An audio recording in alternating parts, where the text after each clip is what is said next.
Bonsoir à toutes et à tous, bienvenue pour ce nouvel épisode de Et alors? Ce soir, pour m'accompagner, Félicia. Félicia, comment ça va? Ça va très bien et toi? Un peu malade, mais sinon dans l'ensemble ça va bien, merci. Et nous sommes aussi avec le fameux Chris. Chris, comment tu vas? El famoso. El famoso Cristoforo, c'est bien moi. Ça va très très bien. Bonsoir toutes les deux. Et on démarre tout de suite cette émission avec un film et on écoute la bande-annonce.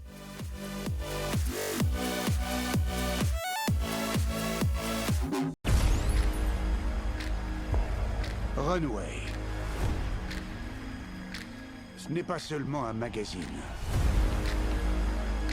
C'est une icône mondiale. Une route sinueuse qui nous réunit à nouveau. Le diable s'habille en Prada 2 et je vais laisser Félicia vous faire le petit pitch de ce film. Oui, du coup, le Jet Sabian Prada 2, c'est bien évidemment la suite, enfin la suite. C'est oui, une suite du premier film qui est sorti dans les années 2000. Et c'est une suite que beaucoup de personnes attendaient énormément parce que le Jet Sabian Prada, c'est devenu un film un peu culte et nostalgique pour ceux qui ont grandi avec. Et du coup, ce film, on a vu le retour de tous les acteurs principaux, pardon, du premier film, ce qui a fait exceptionnel avec Meryl Streep, Anna Thaoué, Emily Blunt, Stanley Tucci. Il est très moderne, il est très à l'air du temps. Il reprend les codes du premier film, mais avec cet aspect de prise en compte du journalisme d'aujourd'hui et des problématiques que rencontrent les journalistes, pardon, et les magazines de mode, que ce soit l'ère du digital qui a beaucoup impacté du coup la presse écrite. Et bien sûr, il y a tout ce côté un peu mode, un peu fashion, bien sûr, le monde de la mode.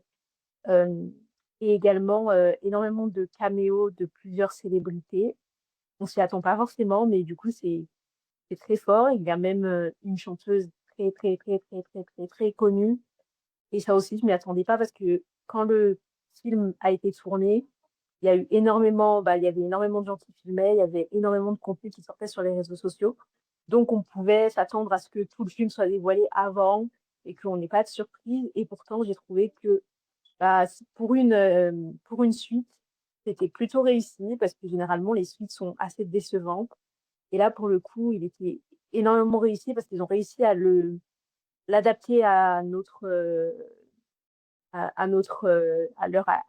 actuelle, quoi.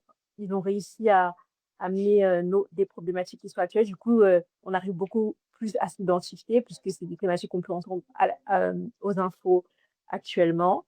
Enfin, aux infos, je veux dire, les problématiques, en tout cas dans le monde du journalisme. Et du coup, il y a ce côté nostalgique parce qu'il y a nos personnages préférés qui reviennent. Il y a ce côté fashion mode que tout le monde adorait dans le premier, qu'on retrouve dans le second. Et bien sûr, après, il y a toujours ces thématiques un peu du dire girl empowerment, un peu voilà, les femmes au travail, au milieu de la mode qui réussissent. Là, je pense que ça touche. Et ouais, moi, personnellement, j'ai retrouvé un peu ce sentiment que j'ai à chaque fois que je le regarde, parce que je regarde assez, je pense que je dois le regarder une fois par an, ce film. En fait, c'est juste un film confort, quoi. Tu veux regarder quelque chose, tu te sens bien, tu regardes déjà Blanc Prada. Et je pense que ce deuxième film, il va faire comme, enfin, il est très proche du premier, je veux dire, dans le sentiment. Je le trouve très réussi. Je suis sortie, je me suis dit, ouais, j'ai envie de le revoir personnellement parce que je pense que j'ai loupé, enfin, c'est pas que j'ai loupé des trucs, mais j'ai besoin de revoir des choses pour peut-être manquer les indices de rappel au premier film que j'ai raté, etc. Donc, moi, je trouve que c'est plutôt une réussite. Et ce qui est assez rare en candidat pour une suite, généralement. C'est pour ça que je suis partie en m'attendant à rien et j'ai pas du tout été déçue. Donc, n'hésitez pas à aller le voir. Revoir nos personnages préférés. Franchement, ça, c'était la meilleure partie. En plus, les personnages, ils n'ont pas tous fondamentalement changé. Et ils ont toujours les traits de personnalité qu'on adorait à l'époque. Et surtout Meryl Streep, son personnage, Miranda, elle est toujours aussi exceptionnelle. Donc, ouais, moi, j'ai plutôt été conquise par ce film. Et Ouais, je te plus sois sur le caractère moderne du film. Et à mon sens, c'est le point fort du film. C'est-à-dire qu'il parle de ouais, l'époque d'aujourd'hui, il parle des journalistes d'aujourd'hui. Tu as une réplique forte du film qui est dite par Stanley Tucci. Stanley Tucci, Oui. j'espère que je prononce bien. Et il dit, ben voilà, le magazine de mode aujourd'hui, il est plus lu par personne. Ce qu'ils font aujourd'hui à la rédaction, c'est écrire du contenu pour les gens qui sont en train de pisser. Et je trouve, donc ils sont en C'est train de ça. scroller aux toilettes, quoi. Et je trouve que Ouais, c'est une c'est super réplique ça. forte du film parce que c'est le côté politique du film qui est bien fait, je trouve. Ben voilà, ça parle du déclin du Mhm. journalisme, ça parle du déclin des lecteurs, ça parle Oui. de la mort du journalisme et de l'avènement total du funalisme, c'est-à-dire que les infos Mhm.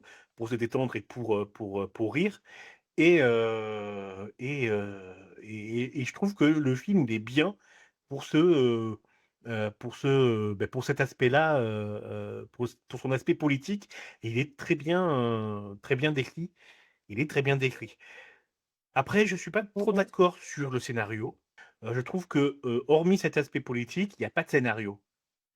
On tâtonne au fur et à mesure, du film. Il y a des petits montages où on voit Andy Sachs, joué par Anna, Hathaway, en train de bosser sur ses articles et cetera. Il y a pas de, il y a pas de véritable histoire.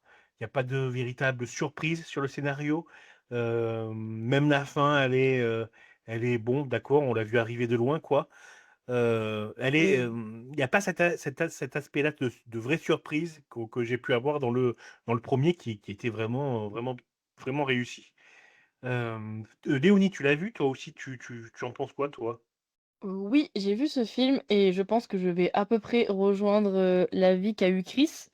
Je suis assez d'accord sur le côté de la modernité, le film est bien plus actuel et il a su parler ou au moins il a essayé de parler par rapport aux réseaux sociaux, à cette montée, le côté que le papier, ça n'existe quasiment plus dans n'importe quel journal, ça je suis d'accord. Mais c'est vrai que je suis un mais c'est vrai aussi que je suis très d'accord avec toi par rapport au scénario. Je me suis assez ennuyée car, j'ai eu l'impression de revoir le un alors que le un bon, je l'ai aimé, ça va, mais c'était il y a enfin, je l'ai vu il y a quand même quelques années et j'ai eu juste l'impression qu'on m'a resservi un peu les mêmes personnages, un peu les mêmes histoires car au final, j'ai l'impression qu'en 20 ans, les personnages ont eu pas d'évolution ou très peu d'évolution, que ce soit de carrière ou de caractère, enfin, vraiment j'ai trouvé que c'était un peu un film fanservice pour faire plaisir, aux fans, pour remontrer les personnages, comme on voit un peu façon, aujourd'hui à Hollywood, on refait des suites, 20-30 ans, plus tard et ça peut être cool, mais il faut que le scénario soit au rendez-vous et je te plus sois, comme tu dis Chris et j'ai pas forcément, trouvé de nouvelles choses, qui m'ont plu dans le film et c'est on passe et et je pense qu'on passe un bon moment, mais le film pour moi il s'arrête un peu là et j'ai déjà un peu oublié la moitié de de ce que j'ai vu car pour moi il y a pas forcément d'autres choses qui m'ont vraiment marqué et qui étaient, à retenir.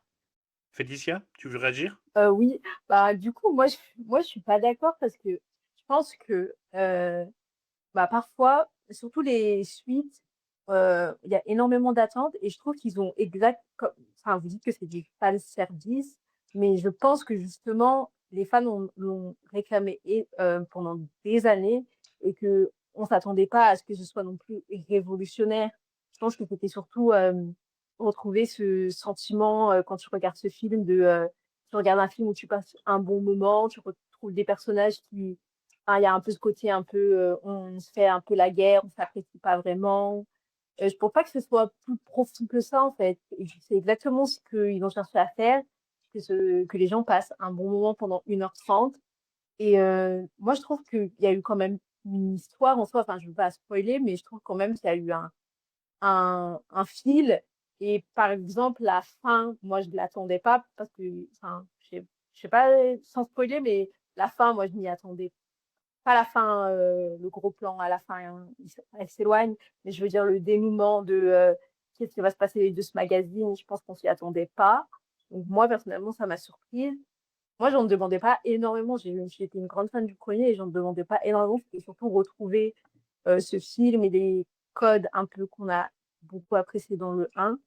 Et parfois, c'est juste ce qu'il faut. Parfois, les films sont exactement là pour juste nous divertir pendant 1h30 et pas forcément je sais pas, tous les films n'ont peut-être pas, surtout Le Diable s'habille en Prada, c'est pas le film le plus profond du monde, même le premier, je veux dire, voilà, quand on regarde, on sourit, on est content, mais on ressort pas avec une grande morale, on ressort pas avec 10 000 leçons, mais on passe un bon moment, quoi. Et je trouve que pour une suite, surtout, c'est ça qu'ils ont réussi à faire. Et voilà. Donc, moi, je trouve que il y avait quand même une histoire. Enfin, le journaliste, c'est l'histoire, du coup, parce que c'est là partout. Mais je trouve quand même qu'il y avait un fil conducteur à ce deuxième film, même si je pense qu'il y a un moment où c'est vrai que ça pouvait paraître long. Enfin, quand il était en Italie, je crois, ça pouvait paraître un petit peu long. Mais à part ça, franchement, moi, je me suis pas. J'ai passé un très bon moment, quoi. Alors, le truc, c'est que je te plus sois, hein, comme j'ai l'habitude de dire. Je suis d'accord avec toi, c'est un bon film, en fait. J'ai pas de souci avec ça. Je me suis pas ennuyé en regardant le film. J'ai passé un bon moment. Ça fait vraiment plaisir de retrouver des personnages que moi j'avais adorés dans le premier film, parce que je suis fan du premier. Il n'y a pas de souci avec ça. Je suis d'accord avec toi sur les surprises. La chanteuse qui apparaît vers la fin, mais je m'y attendais pas du tout. Et ça fait plaisir de la voir, en plus dans un rôle où elle n'est pas forcément contente d'être là, donc c'est encore plus drôle, je trouve. Donc c'est vraiment, vraiment pas mal comme approche. Je vois pas ça comme du fan service, mais je vois ça comme un scénario qui respecte les cases. Et la seule touche de modernité et qui est vraiment forte, donc la mort du journalisme, je trouve qu'elle est rapidement reléguée au second plan. Alors que, à mon sens, c'était ça qui était le plus intéressant dans le film. Oui, non, c'était pour dire aussi un des points forts que j'ai trouvé du film, parce que je l'ai vu en VO du coup, mais je sais pas si en français ça donnait la même chose, mais je trouvais qu'il y avait des répliques assez iconiques comme dans le premier, qu'on retient bien. Enfin, je trouve que les personnages, ils avaient les mêmes, enfin, ils délivraient leurs répliques de la même façon, enfin, assez piquante, assez, ça faisait rire.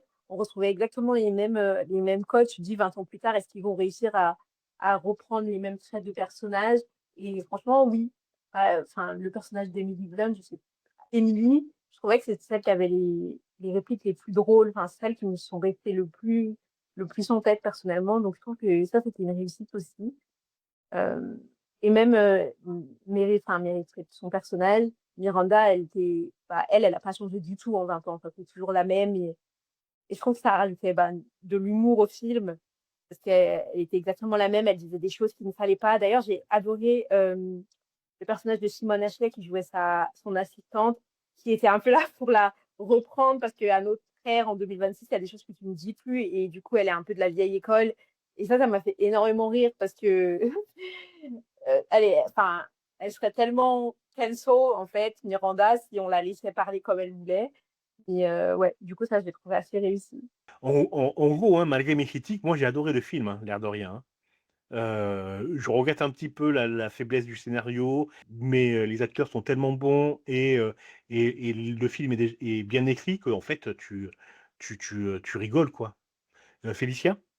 Ah oui, j'ai trouvé que la façon aussi comment ils ont montré l'évolution de la relation d'Andy avec chacun des trois autres personnages, elle était, enfin, c'était assez beau dans le sens où, par exemple, Stanley Tucci, son personnage, dans le 1, il est un peu, enfin, il aide Andy un peu à se mettre dans le monde de la mode et tout. En gros, leur relation, en 20 ans, elle a évolué. Enfin, ils sont quasiment amis. Et je trouve, enfin, ça, c'est beau, parce que quand Andy, elle est arrivée, c'était pas ça du tout, quoi. Elle était mal regardée, elle était un peu regardée de haut. Et ça, c'était beau. Et même avec Emily, qui était un peu son ennemie dans le 1, à la fin du 2, elles sont quasi amies, quoi. Elles sont quasi. Tu vois qu'elles ont quand même évolué et pris en maturité, enfin, surtout Emily, qui en maturité. Et c'est pareil aussi avec Miranda. Elle le dira jamais, mais c'est pas qu'elle apprécie Emily, mais je pense que du coup, elle la respecte 20 ans plus tard, et qu'elle voit qu'elle est talentueuse, même si elle lui dira jamais cash. Donc ça aussi, j'ai trouvé beau quand on sait d'où est partie Angie quand elle est arrivée. Et aussi, Angie, elle regardait beaucoup le milieu de la mode de haut, un peu comme si c'était un peu en dessous d'elle, et qu'elle, elle voulait faire du vrai journalisme. Et au final, elle a un peu aussi trouvé sa place dans le milieu de la mode. Oui, effectivement, elle lui dit, textuellement, «J'ai toujours su que tu ferais de grandes choses». Ce qui donne lieu d'ailleurs à un dialogue qui est aussi bien écrit et assez amusant. Sur l'écriture, vraiment, ils sont carrés. Après, si on veut chipoter, on peut parler aussi de la vraie, Miranda Presley, qui est Anna Wintour. On peut rappeler que, le livre qui a donné naissance aux 2 films, c'est quand même l'histoire d'un harcèlement au travail, réalisé par une femme infecte. Heu donc tout ça, c'est édulcoré par le cinéma hollywoodien. On nous présente là une femme qui est humaine, qui apprend presque de ses erreurs, mais bon, faut pas oublier que la vraie histoire, elle est quand même bien dégueulasse.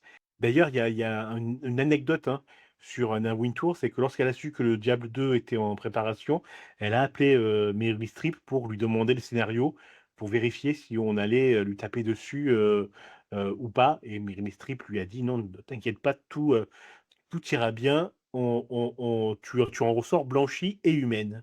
On passe maintenant à un des films qui, je pense, était un des plus attendus de ce début d'année et on s'écoute sa bande-annonce. Dans la vie, soit on est un gagnant, soit on est un perdant. Vous avez envie de travailler à l'usine comme moi toute votre vie? Non, monsieur. Ouais, ben moi j'en ai aucune envie. Vous êtes prêts à vous battre? Oui, monsieur. Plus fort, j'ai rien entendu. Vous êtes prêts à vous battre? Oui, monsieur. On y va quand tu veux, Michael. Michael, le film sur la vie de Michael Jackson. Je vais vous faire le pitch.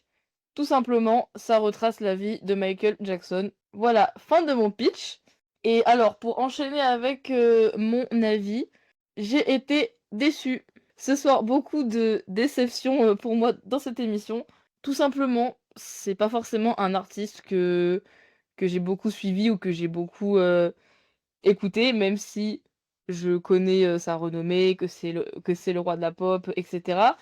Mais bref, mais enfin, il m'a jamais forcément plus convaincu, ou en tout cas, j'ai jamais plus que ça baigné dans les musiques de Michael. Mais au-delà de ça, j'ai l'impression que le peu que je connaissais de lui, c'est ce qu'on m'a recraché dans le film, et que j'ai quasiment rien appris, rien découvert, et que c'était plus un film à la gloire de Michael qu'un film un peu plus profond. Et moi, quand je regarde un biopic, bah, j'aime bien découvrir un peu plus des failles ou en tout cas des choses humaines sur ces méga stars, que ce soit de la musique ou par exemple du cinéma quand on fait des biopics sur le cinéma. Mais grosso modo, j'ai pas du tout été convaincue car pour moi, le film manque de saveur, d'humanité et on reste vraiment en surface sur sa vie et avec des choses plus ou moins apparemment qui étaient vraies et que c'est un film qui a vraiment été juste très lissé pour lui, puis de toute façon, toute sa famille est soit à la production ou soit au casting du film et donc malheureusement, je trouve que c'est un rendu très moyen. Mais après, tu dis, toute la vie, c'est faux. Ça raconte pas toute la vie de, Michael Jackson. Il s'arrête, je crois, en 85, 86, donc il s'arrête juste avant les premiers problèmes, les premières accusations, de pédophilie, les premiers problèmes, financiers, à partir du moment où tu dis: «On va faire un biopic» et tu arrêtes de raconter l'histoire à partir du moment où tout devient un peu plus sombre, un peu plus compliqué, c'est pas vraiment un biopic et tu te dis: «Bon, tu as affaire à une vraie hagiographie, quoi». Mais Félicia, toi, tu es fan, hein, je pense, si j'ai bien compris de Michael. Est-ce que toi, ce film, il te faisait envie? Heu, alors pas du tout, je suis pas du tout fan de Michael, mais Michael Jackson, mais c'est le film que j'ai envie de voir parce que j'en entends beaucoup parler et du coup, ça m'intéresse parce qu'en fait, je me suis rendu compte que finalement les enfin, ça ses meilleures années, du moins ces années où il a le plus fait de succès, je n'étais pas née et que Michael Jackson, j'ai plus grandi, enfin, j'ai plus connu son après succès que le pendant et sa musique, je l'ai écoutée parce que je regardais MCM ou les chaînes de musique qui passaient des spéciales Michael Jackson, mais j'ai jamais été, baignée dedans et sa musique, je l'ai écoutée uniquement parce que ça passait, sur les grandes chaînes de musique. Mais du coup, j'ai envie de voir le film parce que je me suis dit: «Ça va m'en faire connaître un peu plus sur lui et sa vie» parce qu'en fait, je ne connais pas grand-chose à part le fait que, bah, c'est le roi de la pop et que, beaucoup le disent qu'il y a pas mieux que lui et cetera. Mais du coup, c'est pour ça que j'ai envie de voir le film, quoi, pour me donner un peu plus d'idées sur qui il est, etc. Parce que du coup, je connais vraiment pas grand-chose. Et j'ai surtout vu aussi que les critiques, ils ont fait leur rôle et ils n'ont pas du tout apprécié le film. Du coup, je me suis dit, ah, bah ça bon, j'ai encore plus envie de le voir pour voir, parce que du coup, ils l'ont vraiment pas du tout apprécié. Et la critique, elle est plus forte. Du coup, j'ai envie de le voir justement pour me faire mon propre idée, parce que je me dis, il y a des biopics tous les années, surtout, il me semble qu'il y a eu, je sais plus, ces dernières années, il y a eu énormément de biopics sur des grands chanteurs qui sont déjà décédés, il me semble. Et du coup, je me suis dit, bah, il faut que je fasse mon propre avis sur celui de Michael Jackson. Enfin, oui, Michael Jackson, parce que du coup, bah, il y a beaucoup d'avis divergents quand beaucoup de gens l'aiment pas et beaucoup de gens aiment, parce qu'il y a énormément de gens qui ont aimé. Je me dis, il faut que je fasse mon avis toute seule. Et c'est pour ça que j'ai envie de le voir, justement. Et après, il faut savoir qu'ils prévoient de faire une deuxième partie.